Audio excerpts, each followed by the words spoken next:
1-0 on the season, Coach Knittle. A lot of pressure, when you look at things from the outside. But inside, I think you guys could care less about the state rankings, could care less about anything. You're just worried about getting the job done, and you did it tonight.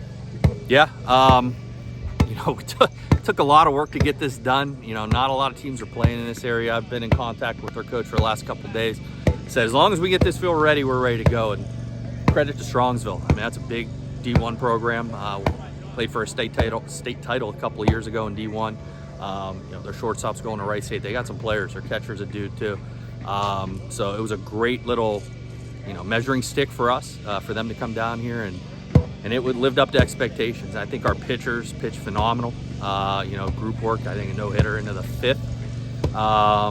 And I thought their pitchers pitched well. I think we swung it very well today. The score doesn't necessarily show it. I think they ended up 2-3 hits, and I think we ended up with 8. But I thought we did all the things that we needed to do. Had a little rough start there in the first inning, but after that we settled down and played baseball the way we like to play baseball. When you see that first inning where Nate's able to wiggle off the hook, that's an emphasis, right? That's a point of emphasis that you guys have that confidence going into the games like this, that you can get out of jams like that. Absolutely. And and we have confidence in Nate. He got himself in a little trouble, and AJ, who I think had 1 error all last year, first ball of the season, hit him, we get the yips out of the way. But Nate worked himself out of that, and after that, like I said, I think he looked good. I thought Petro looked good, Gerdick looked good, and Connor Miller looked fantastic to finish it up today.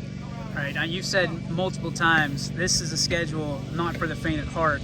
You start out with Strongsville, which is a very good team, as you said. Yeah. Now we get on a bus, drive 3 hours to Toledo, and you go to the PBR tournament, and you're playing more good teams. This is not a schedule that you're supposed to make it out of necessarily unscathed like you did last year. This is a schedule that you're more worried about what you do in the tournament than you are in the regular season. Why is it so important to play those bigger teams, those stronger teams with stronger programs this time of year?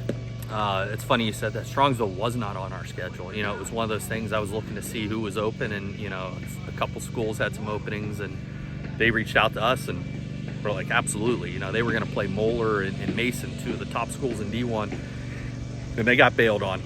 So they were fortunate to come down here. Well, we talk about this, and I can say it on here. We'll play anyone, anytime, anywhere.